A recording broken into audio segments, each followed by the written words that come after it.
TPCSI fans, you want to revolutionize your sports investing habits? Allow me to tell you about WagerWire. WagerWire is an app that helps you become a superior bettor by allowing you to sync all your sports books and track all your bets in one place. See your current action, your betting history, and stats. You could also sign up for sports books and collect bonus offers. Follow them at WagerWire on X, as it's the best account on the platform. Head to App Store or Play Store now and search WagerWire and download the app. Excuse me, Mr. DJ. Hey, check this out. We got a great show coming your way.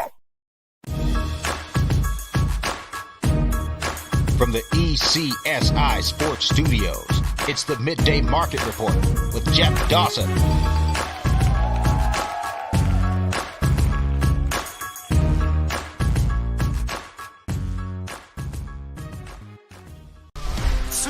Years long, we will never settle. Hard days, no way, with a heavy metal. No time, no fail, won't stop here. Like a torch to a flame when it burns hot. We won't stop. Come on, take me higher. Like a torch to a flame when it burns hot. We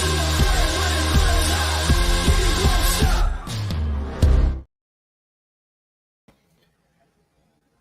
Good afternoon, sports fans from all around the globe. I am the host, Jeff Dawson, East Coast Sports Investors, and it's that time of the week for the Midday Market Report with good friend and colleague, Mr. Andrew McInnis from McInnis Picks and WagerTalk. It's the All-Star Break, the Home Run Derby last night, the game tonight, and a couple days off for MLB, and they will come back for the second half of the season on Friday. But we got some CFL talk. We can talk about last week, the firing of the ELKS coach, which Andrew tweeted about, and we'll get all his thoughts. The kid is hotter than a firecracker, 6-1 his last 7. So if you're not joining him for the CFL, shame on you. Shout out to our proud sponsor and partnership. Of course, it's WagerWire. If you haven't downloaded the app, please jump on over to Google Play or wherever you download the apps. It's free. And from there, myself, Zach, Travis at the Olympics, Zach and Guy on their way to Boston. Can't wait to meet up with them the early next week for a fantasy convention. So happy times are here at ECSI. And, of course, the last commercial that we played, shout out to CT Betts and all his family and friends for Viva. Go run down to your local watering hole, package store, wherever you purchase those products. Grab one. I know they're pretty damn good. So great in the summertime, too, where it's 100% humidity, Andrew, which will send you up across the border sooner than later. So without further ado, let's bring him in, Mr. Andrew McInnis. Good afternoon. Afternoon, sir. How are you? I'm feeling rested. After a long drive yesterday. We were talking in the car. How can you get tired after driving? Doing nothing, not exerting any energy, not exercising, just sitting in a car. But somehow it makes you a bit tired. So a week away in Quebec City. As a Canadiens fan, I've been to Montreal many times, but I haven't been to Quebec City. So it's beautiful there and nice wedding. And it also helps when you cash some tickets. So CFL was a great weekend. And now, Jeff, it's a sad time, though. This is the first week since the start of the season where we're not getting the Thursday, Friday, Saturday, Sunday CFL schedule. However, I will say it's kind of nice getting some doubleheaders. Doubleheaders are cool. You know, you get 2 games in one day. But there's something to me that I just love about getting 1 game a day for 4 straight days. But things are doing pretty good, Jeff. How are you doing? We're doing great. Looking at the schedule, of course, which we'll get into. The Thursday night game is great. Especially would have helped with no baseball on the card. So probably on Thursday we'll be scrambling to WNBA. Olympics coming up soon, so we can get to them. Last week, again, the overs. We talk about some of these other teams that can't stop a nosebleed, the Hamiltons of the world. bye weeks, the Elks, and I'll start with the Elks because they were my adopted team back here on Cape Cod. I am searching now for a new team. Good teams find a way to win. Bad teams find a way to lose. And this Edmonton Elks team with the preseason 6.5 under over, I just start the year 0-4, 0-5, but they were 3-1 to the number, favored at home this past week. Late scoring touchdown, 8 seconds left. Just put the ball in the middle of the field. You're going to take a knee and you're going to take it to overtime. What's the kicker do? Kicks it out of bounds. I think a 15, 17-yard completion. Out comes the kicker and another loss. Your tweet immediately, the coach should be fired. A quick reply from Mr. Koken. It wasn't the coach's fault. We know it was the kicker's fault. But the fact of the matter is you're winless and now you're fired. And Jeff, the biggest takeaway from that is that this coach was brought in because he was supposed to be a defensive-minded coach. He is supposed to be a defensive genius. That's been about the only problem with this team right now. If you and I go through every game they've played in this season, find the game for me that they struggled offensively. Because you can't really find it. I mean, you look at the game against Ottawa they just recently played. They marched the field. They had, a minute and a half drill to score 7. It wasn't easy. They needed a pass interference call for them, late in the game on third down. They got it. They get the point. That's to me the thing is that they brought this coach in with a defensive mentality. When he was coaching with Toronto, guess what his label was? It was defensive assistant to the defensive coordinator.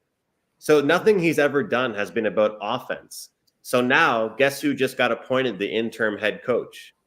The offensive coordinator, which is rightfully so. So he's the guy pretty much now that took over the job as the offensive coordinator. And I think he deserves it. Well, Henry agrees with you too. Yeah, he's jumping in. He's excited about it. And I think that the fact is that it was bound to happen. I think he was going to lose his job either way. But the fact that they lost the game in that manner, did you see when they zoomed in on his face? Oh, he was livid. He knew. He's like, I just lost my job. He knew for sure.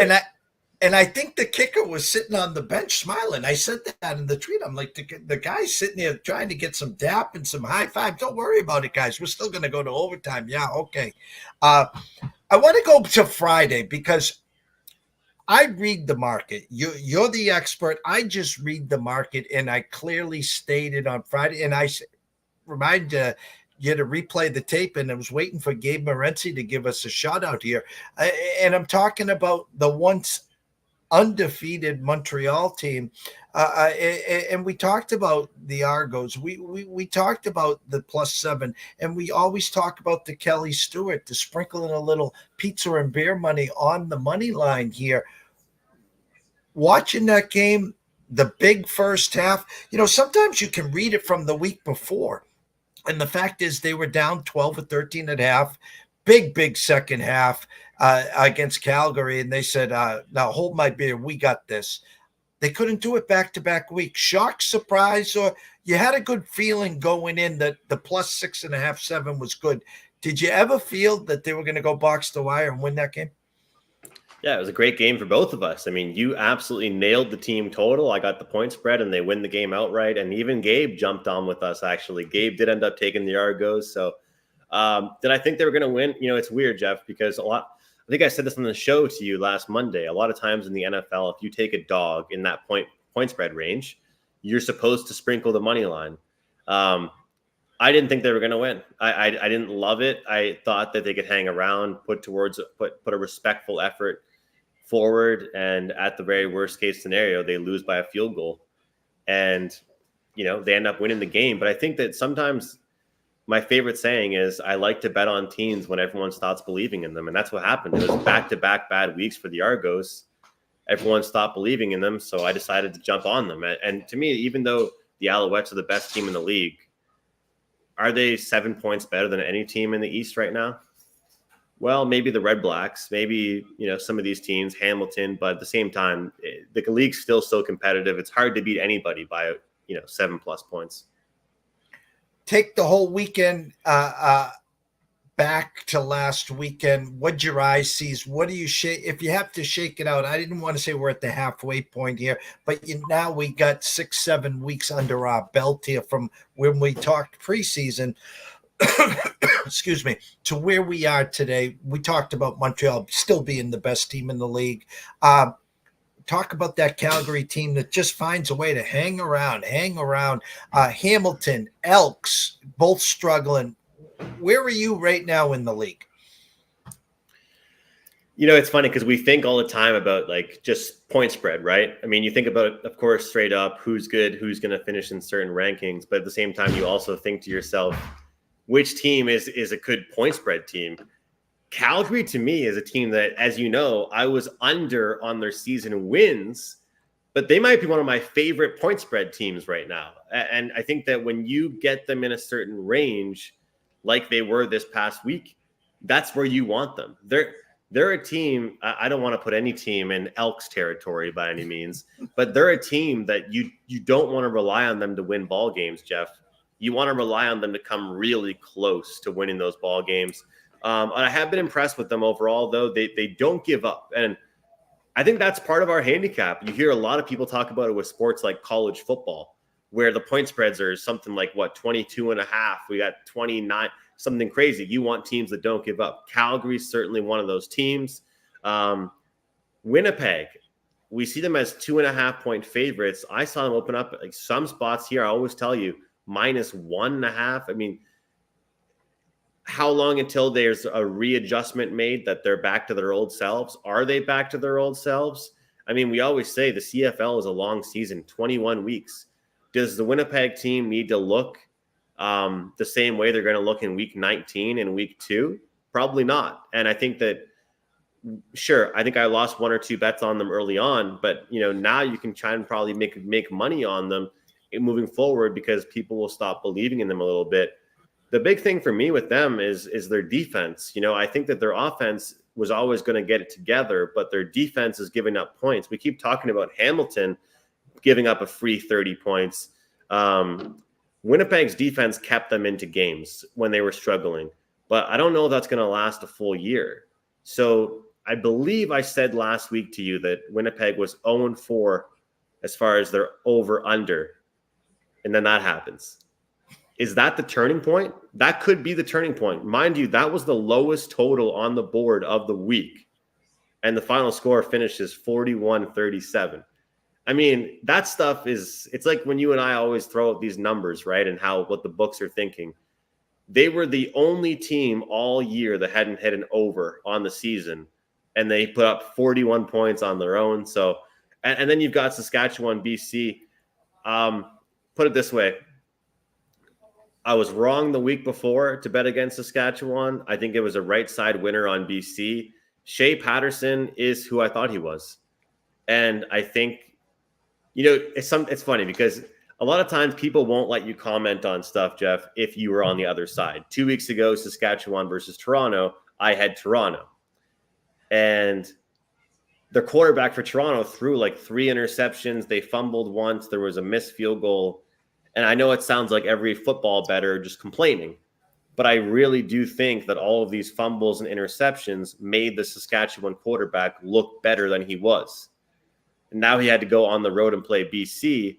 And it's a lot different when you're playing a team that throws the ball 25 yards every play compared to a guy like Toronto with Dukes, where every throw is a check down. And, we could throw as far as those throws. So Saskatchewan, to me, is a different team until they get their starting quarterback. The question mark that I have is, are they an under team? I know they played BC this week, and BC loves to sling the ball. But I actually had lunch today with a guy that was at the game, season ticket holder, Bobby, and he said all he saw was checkdowns all game long from Patterson, AJ Ouellette running the ball all game. They're scared to throw the ball. So that could be something we could utilize moving forward. And then, of course, as we talked about out of the gate, And you know what makes it so perfect? It's almost like there's some script writers out here. They're playing again this week, Jeff, the Red Blacks and the Elks. So, right now, I think the West is still trying to figure out who is who. The East, we kind of know who is who.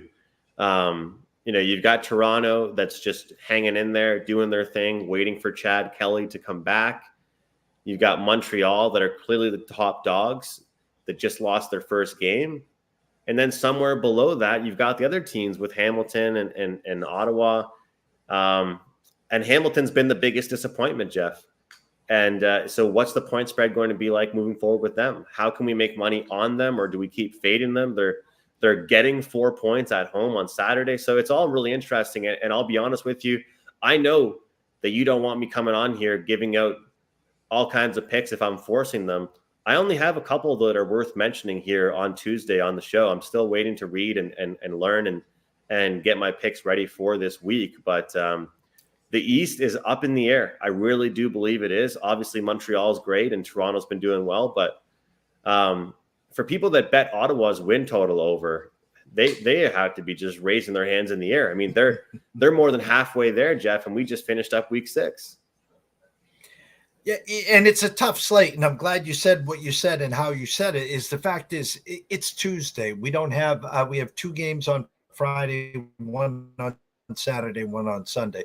We have plenty of time to watch the market. We can watch, listen, read, as you said, study up who's hurt, who's not hurt, who's playing, who's a late scratch. So we don't have to run to the window and say we got to lock these in right this second. So our show today will allow people to get a feel for where our eyes are, where the market is, and to set the tone. Obviously, they know they can follow you on Twitter at McInnis Picks. They can find you on WagerTalk, of course, and myself at EC Sports Invest. And we'll preface the games right now. I'll give the DraftKings numbers. You can talk about what you're seeing, and then we'll just go from there. Friday, 7 o'clock, the Elks, the rematch at Ottawa. Currently on DraftKings, Ottawa -2.5, -115, which means the next move will go to 3. Edmonton +2.5, -105, and over under of a straight 53. Money line, Ottawa -142, Edmonton +120. On the Wager Talk CFL side, some team totals right now. Edmonton team total 25.5, juice under -120, and Ottawa 27.5, juice under -130. My quick 2 seconds is in the NFL and in the NBA and the NHL, when a coach gets fired, it's an auto play on the team with the new coach. It kind of wakes up the team saying, shit, I'm next. Am I getting cut? Am I getting waived? So again, I'd shop around for Edmonton +3 where I could find it. I also find their team total of 25.5, juice under -120, intriguing to me. I believe it or not, I think they get over that number. I would take the 25.5 at +100 to the over. That's where my eyes are today, Andrew.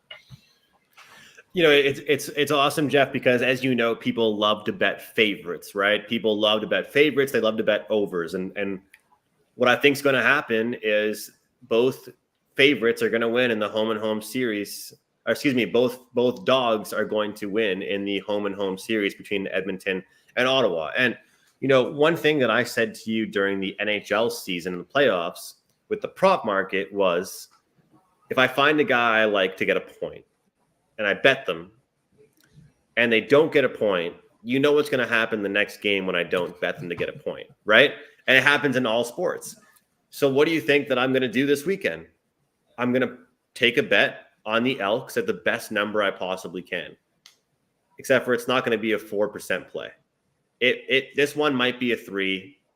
If I can't get 3, it might be a 2. It's going to be on my card because the hair I have on my head will be gone if they end up winning by 6 points. But you know what? At the same time, Jeff, I did tweet something out, and I have to say this. I tweeted out, I said to myself, guys, if anybody in the future and the rest of the season likes the Elks, you have to bet the over. Because, like I said to you, Chris Jones was there for defense. They picked up Eugene Lewis. They picked up all these great receivers. They picked up McLeod Bethel Thompson. And you know what? You know I've been a guy that's want the Canadian quarterback to get in. He's not the problem. Macbeth, they call him, McLeod Bethel Thompson. He's not the problem. Their defense is the problem because you know what? As you mentioned out of the top, Jeff, even with the quarterback or the kicker doing what he did, Ottawa still got a 15, 20-yard pass right up the middle with 3 guys around them, and then they kicked the field goal. So it's not like one guy's fault. It's a bunch of guys' fault. So, yeah, team total is probably the way to go. They're starting to pop up in a lot more books. Edmonton's going to have my money. So that's one thing I'll have to mention there. Toronto-Hamilton, I will be at the game. I'm excited. My first CFL game of the season, only a 3rd or 4th game I've ever been to in the league. And I was saying to you backstage, how much do we care about bye weeks? How much do we care about bye weeks? Because it's for Hamilton. It's been absolute hell for them defensively. The last time they were out there, it was against BC, and they got torched at home. If you remember, we had a play on the over in that game, and BC pretty much got the over all on their own. I was starting to get worried, wondering if I was going to hit the over because Hamilton wasn't doing much themselves. And, you see this number at 52. I can't go anywhere but over. I want to try and be a contrarian, Jeff. I really do. I want to try and be a contrarian. I just don't think this is the game to do it. Part of me does like the Ticats here. And this is probably where the contrarian angle would come in. Look ahead line from last week at DraftKings was 4.5. There are 4s now at DraftKings, as you mentioned. Big win last week for Toronto. And as you mentioned, the sprinkle, not just the spread, but the money line. They take down the top dog in the league and in the Eastern Division. And one thing about Hamilton, their offense hasn't been bad. So I think one thing that we're going to see is they're probably going to try and hold on to possession a lot longer, make their drives last longer. We'll see if they can do that. But if they can mix in the run, get healthier that way, and not give teams the opportunity to go out there and make big plays on them. And, of course, as someone that's going to be at the game, I wouldn't mind seeing it coming down to a field goal, and we'll win either way. So I like that. And then I'll tell you what, with the BC and Calgary game, I said to you, I liked the Stampeders in that spot, like that they were in last week. But part of me looks at this one with BC, and gut told me, do I like Calgary? They're at home, maybe. But then gut keeps on telling me, do the odds makers just not like BC? Why are they being disrespected? Why are they 4.5-point dogs against Calgary, 4.5-point road favorites against Calgary, but they were 7.5 against the Rough Riders at home? To me, the Rough Riders are still a better team than the Stampeders, despite the quarterback situation. I still think this number is short. So with that being said, if you like the dog, I think you wait. I think this one is actually one that we could see people jumping in on the away team. But I don't think I want to take the Stampeders as a favorite all season. I don't think they're going to be a favorite too many times, but this is probably the way I want them. And if you take a look at the opening numbers for next week, there's one that stuck out to me. There it is. Saturday, July 27th, Blue Bombers, Argos. You can bet it right now at DraftKings. This is going to just an old-fashioned CFL. The West is the best. You're going to give me a West team versus the East, and you're going to give me a pick. I got to take the Blue Bombers there. And I'll piggyback the BC Calgary game. You know what? They're setting us up pretty good here. Calgary team total 23.5, juiced over -120. Now, if it was 24.5, I would say that's my Calgary gold number. They're begging you, because this is going to be a back and forth game. Again, we talk backstage, we talk every week. This Calgary team just hangs around. You allow them to hang around. They can move the ball with the best of them, but we know BC can really score, and their team totals 28.5, juiced under -125. So initially in that game, to me, the BC team total over 28.5, I can get it plus 105. That's where my eyes are there. And then I'm going to jump over to Winnipeg and Saskatchewan. If you can lose 4 in a row, you can now win 4 in a row. And Winnipeg has won a couple in a row. I don't like the 2.5. It's steep for me. And as you say, maybe we can put together as the week progresses a parlay piece. But I do like Winnipeg to win this game. And I would look at them on the money line minus the 148. But I would want to pair it up. I'm not going to lay 148. I'm not running to the window to single that out. But again, they lost 4 in a row. They've won 2 in a row. I think now they're finding ways to win. And I like them to keep that going and to get their 3rd win in a row. I like it. And you know what? I love 3 Down Nation, the CFL blog, but people are kind of going after them right now for some of their what clickbait headlines they call it. Well, there was a headline. Corey Mace, the head coach of Saskatchewan, said, "I think it was good for us to take a loss this early in the season. Every team needs to lose." And of course, the fan base went crazy about that, saying no team has to lose. You know, what were you trying to lose the game and all this last week? But the fact is that things are different right now with the quarterback situation. Their defense finally got exposed a little bit. Look at what BC was able to do against them. And now we're getting this number. So this is what I always say. And I know the players, you're the market guy. What's the number here, Jeff, if Trevor Harris is the quarterback? That's my biggest question I always ask when there's a quarterback's problem like this. If it's minus 2.5 on the road, if Trevor Harris is the quarterback, are Saskatchewan slight favorites? Because to me, that's just not enough. I truly believe the quarterback difference is that big between those two guys. I really do. I think you're right. I think you're right. It flips probably. That's probably what would happen. Because I wouldn't have been on BC minus 7 in the hook if it was Trevor Harris last week. That's for sure. We'll be back tomorrow on your channel, right at noon? Yes. The scroller obviously goes the whole time here. They know to find you at McInnis Picks. They can head on over to WagerTalk to get all your work. But as we always do here, I like to give you that little 7-yard button hook so you can tell everyone what you got to offer. We're already halfway through July. In 2 weeks, it's going to be August 1st. Where's the time go? But what do you got over there, Andrew? Yeah, so 6-1 run, as you mentioned. We're at around the 10-unit mark. The big ones are hit the 5% over the weekend. Almost had back-to-back sweeps the past 2 weeks, but of course the ELKS. Who's surprised that that's the team that screws me over? We got to get Jeff a new team. He's too good of a guy to be cheering for that team. But yeah, the 30-day CFL pass is what I'll shout out right now, Jeff. You can get it for a great price right now. No promo codes necessary. Go to my page. I know people don't like signing up for long term, but if you want to sign up for something, get a handful of weeks. 30-day pass is the best way to go. It's a really good price right now. And if you don't want to do that, wait until Friday and get a 3-day package, because one 3-day package, you're going to get for $59 and you're going to get one play for $25. So if we got able to handle, and that's going to be all sports, UFC, MLB when it's back, CFL, all that together. So we're kind of against people buying one play in one day. I recommend at least 3 days.